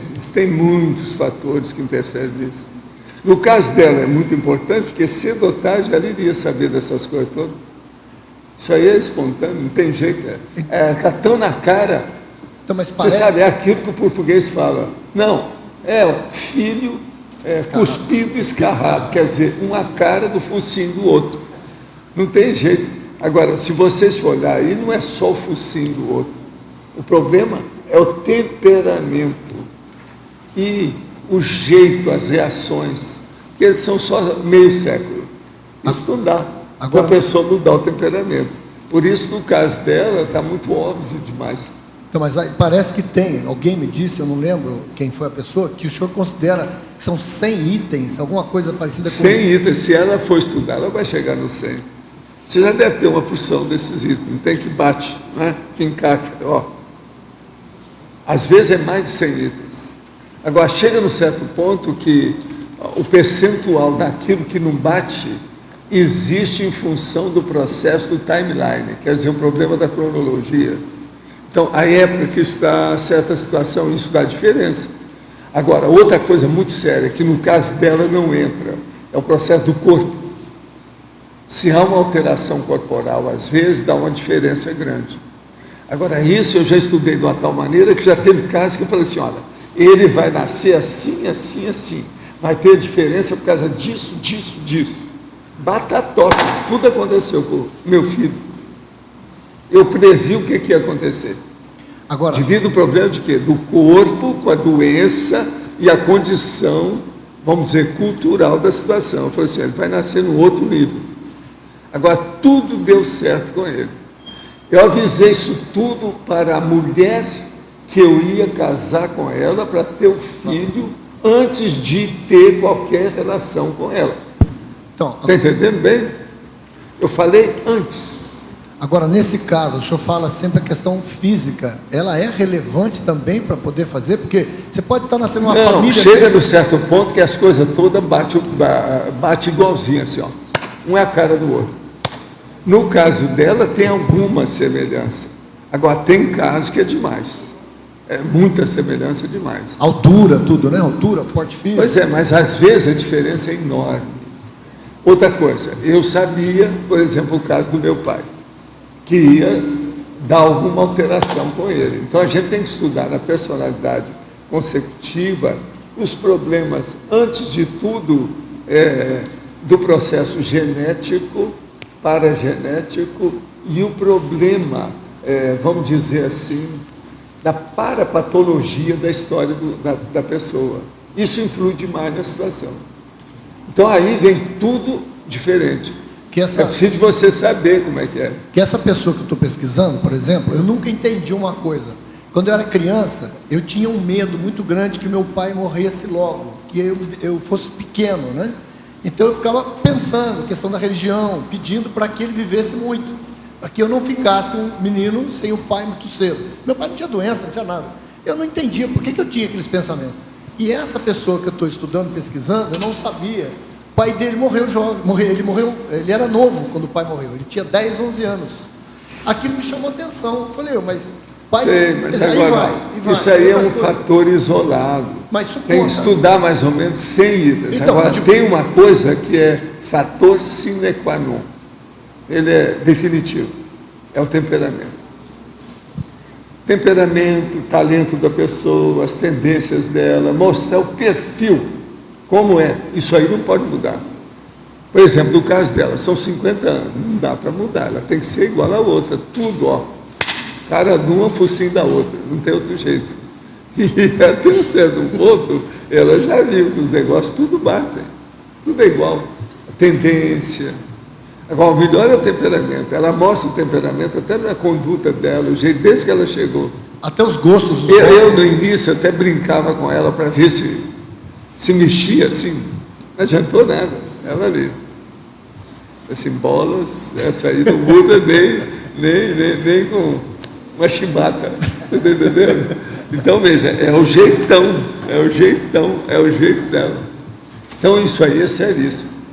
Agora, por exemplo, essas coisas, é muito bom, porque você viu uma espécie assim de um original que foi feito uma cópia. Entendeu? Agora, a coisa mais séria que eu já fiz foi esse caso com meu irmão. Porque eu dei tudo escrito para minha mulher, antes de casar com ela. E depois eu falei assim, daqui 5 anos, quando eu tiver 5 anos, nós vamos conversar direito, porque senão você vai ter problema da educação dele, que ele vai engolir você. Por quê? Ele vai nascer do jeito que ele é, do jeito que eu sou, do jeito que a minha irmã é. Nós somos tacos psíquicos. Ele vai nascer potencializado, porque ele vai ser meu filho. A minha genética vai potencializar a paragenética dele. Mas foi batata. É o caso do meu filho. Todo mundo sabe que ele é taco psíquico. É só conversar um pouco com ele. Ninguém nunca deu contrário sobre isso. Não tem jeito. Agora, isso tudo é o temperamento. Isso não pode mudar, entendeu? Agora, o que é duro é o seguinte, a hora que o temperamento continua e o corpo não é a mesma coisa. Aí a pessoa começa a chupar o dedo. Que tem muita gente aí também que eu conheço assim, pois é. Tem vários casos desse jeito. Nessa linha do trabalho da Juliana, tem essa questão da árvore genealógica. Então, aqui tem uma árvore genealógica simplificada, logo antes do prólogo, que ajuda talvez a pessoa a entrelinhar outras figuras, além daquelas do tempo dela, dos vários trabalhos que ela teve. Mas esse povo com quem ela nasceu, de quem ela descendeu, também tem Tem, mas agora precisa de ver, porque isso tudo desvia de uma vida para outra, nunca se junta todo mundo. Cada um vai para um destino, sabe? Muda tudo. As árvores genealógicas são muito... Então não preciso me cai preocupar tudo. com essa É questão. muito raio que cai nas árvores genealógicas. Tá bom. Então essa a gente da alteração. não... Tá. Professor Porque tem Valdo. aqueles que são nossos parceiros evolutivos e tem aqueles com quem ou a gente tem débito, ou a gente tem crédito, e a gente vem para limpar o que é possível, e aquilo que não dá, a gente dá uma banana e segue em frente. É isso? Professor. Não tem jeito, né? Tá bom, obrigada. Por favor. Com relação à reurbanização na África, não sei se o senhor tem hipóteses ou tem informações e pode compartilhar, qual seria a estratégia dos evoluciólogos, serenões? Por favor, não peço para perguntar para O que eu eles, acho que eu estou consigo. incentivando a turma aí é fazer essa, vamos dizer, inicial, essa IC do processo de intercâmbio para ajudar o povo nosso que seja intermissivista para ir à África, em diversos daqueles países, para ajudar aquilo que for possível. Eles estão começando agora primeiro lá em Angola, com o processo de Luanda, onde tem o PINA, e ela também que está funcionando aí, pode funcionar lá, e tem uma turma boa, já tem uma infraestrutura. Agora, o problema é sair dali, ou sair daqui, com essa turma do intercâmbio, e ajudar os outros países que tem lá. Que agora é a hora de começar a mexer com isso, para ver o que vai dar. Agora, sabendo que esse é um trabalho difícil, lá não tem nada fácil. O que essa aí passa lá não é fácil, ela porque não conta tudo como é que é. Ela está contando só as coisinhas, mas isso não é fácil, a vida lá não é fácil. É um serviço difícil, é uma existência duríssima dentro do problema do desenvolvimento. Então, qualquer um que for trabalhar com isso vai ter muito, vamos dizer, pontos a favor na ficha evolutiva. Vale a pena pensar nessa IC agora que está sendo criada da intercâmbio. E esse seria, vamos dizer assim, o princípio dessa estratégia dos evoluciólogos, serenões, para Eles já começar a têm deslanchar? muitas ideias e tem muita chance, porque lá, gente, precisa de tanta coisa, né? Qualquer coisa que fizer já aparece, não é isso? Vai ser muito positivo. Precisa mesmo. Como nós estamos vivendo a era da fartura aqui no Brasil, isso aqui é um paradise. Então, a gente tem que olhar isso, vamos distribuir o que nós temos. Muita gente pode fazer isso. Valdo, Sim. Aqui o Robson. Além da Juliana, existe alguma outra consciência, ou quer dizer, uma outra consciência? Não, por exemplo, o Pina, você conhece o Pina? Sim, conheço. Pois é, o Pina é o pináculo da história lá da Angola. Mas existe alguma outra pessoa que também esteja sendo infiltrada Não, para tem ajudar o muita processo? gente que eu conheço, mas é que tem muita gente que está noutra. Não está por aí. Nós temos que pegar o povo que aparece. E alguma Comunex assim que está fazendo esse link em relação à Conscienciologia, que esteja lá agora? Não, tem um monte de Comunex que estão trabalhando com isso. A África é antiga. O problema é o seguinte: quando a gente chegou nesse planeta, aonde a gente se instalou foi na África. Eu mesmo me instalei lá e tem as coisas disso. Isso foi antes do meu caso de ir para a China, pra você ter uma ideia. Agora, eu trabalhei no Egito Antigo, que também tem relação com esse processo todo. Por exemplo, essa moça que apareceu aí, vocês não viram que ela apareceu aqui só um dia? Entende, à tarde? O que é que se passa? Essa da cobra jiboia, artista, lá do restaurante, lá da Rua Bolívar, em Copacabana. Ela é fora de série nessa história toda. Agora, a base dela é egípcia, a família dela é egípcia. Agora, o que se passa? Ela é iniciada com marca, igual eu. Não pode falar isso para ela não, tá? Ela não quer que ninguém veja. O povo pensa e olha para ela e fala: mãe, você tem uma tatuagem? Eu falo assim: tatuagem é sua avó. Nasci com isso. Agora ela tem a tatuagem, uma parte dela no braço esquerdo. O negócio dela é iniciada braba. Até gente que não sabe nada dessas coisas falou para ela, você é iniciada. Ela sabe disso. Para ajudar o processo. Agora, veja, a energia que ela tem com o processo dela mostra o processo da iniciação. Agora, a vida que ela teve, ela me contou. Ela não fala isso. Mostra o processo todo de iniciação, um negócio sério. Então, veja, essa também é o nosso povo da África. Ela sabe disso. Essa moça que está aí, ela vai embora amanhã ou depois. Entende? Você chegou a conhecê-la? Eu falei que você precisava de conhecê-la. Estava na hora de você ir no jantar que nós vamos ter agora. Viu? Fala com ela aí. Vamos dar um jeito para eu apresentar uma para outra, porque ela deve aparecer lá. Vamos ver com calma. Seria bom para ter uma noção disso aí, como é que fica.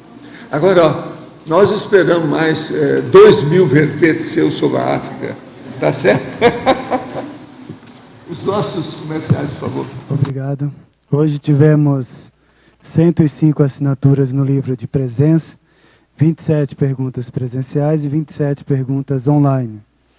Temos os recados da Nazaré sobre o acoplamentário, Valdson sobre CP2 no México e a Cíntia, a Assistenciologia, Alzira sobre o curso EAD. Boa tarde a todos. O CAEC convida você para o acoplamentário deste final de semana com a temática Proexis. Ainda há vaga. Os EPICOM são Rui Bueno, Cristina Aracaki e Wildenilson Signorini. O acoplamentário é um laboratório multidimensional grupal, tecnicamente preparado para o desenvolvimento parapsíquico e consciencial. Esperamos, então, suas inscrições na recepção do CAEC. Obrigada. Olá, boas tardes a todos. Estou aqui para lembrar e convidar para o ECP2, agora na Cidade do México, no dia 28 de fevereiro, 1 e 2 de março. No final deste mês, então, estará acontecendo, por parte da IAC, o ECP2 na Cidade do México. Logo após esse ECP2, terá uma imersão consciencial na Cidade do México, com a presença dos professores Wagner Alegretti e Nancy Trivelato, que participarão durante alguns dias na Cidade do México, fazendo uma imersão consciencial na cultura mexicana, no holopensene mexicano, nas energias mexicanas. Então eu venho aqui para lembrá-los e convidá-los para esse ECP2, seguido de uma imersão consciencial na Cidade do México, a partir do dia 28 de fevereiro deste mês. Lembrando que nós estamos com pouquíssimas vagas. Aqueles interessados e aqueles que já nos contactaram e ainda não definiram se vão participar, que entrem em contato pelo telefone 45 8404 5923, repito, 45 8404 5923, ou pelo e-mail brasil@iacworld.org. Muito obrigado a todos. Boa tarde. Aproveitando que hoje falaram muito em reurbanização, o IPC Foz do Iguaçu convida a todos para participarem do curso Assistenciologia, que vai acontecer aqui em Foz. É um curso baseado inteiro no Homo Sapiens Reurbanizatus. O curso vai acontecer aqui em Foz do Iguaçu. Começa dia 16 de fevereiro agora e vai até o dia 20 de abril. Vai acontecer somente aos sábados, das 8 da manhã até às 13h30. Para mais informações e para inscrições, o telefone é 45 2102 1448 ou 3028 0282. Obrigada.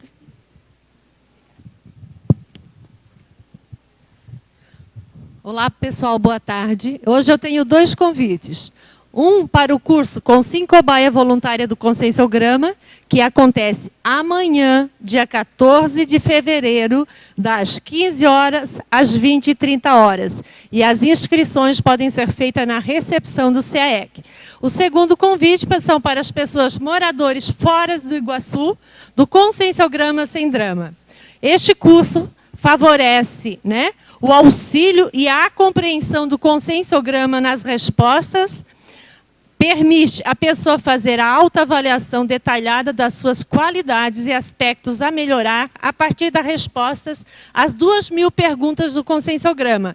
O conscienciograma sem drama pode ser feito a inscrição na recepção do CAEC. Obrigada. Para amanhã, o verbete é bilinguismo. A especialidade é poliglotismologia, de autoria do professor Otto Mendonça. Obrigado pela sua presença e até amanhã.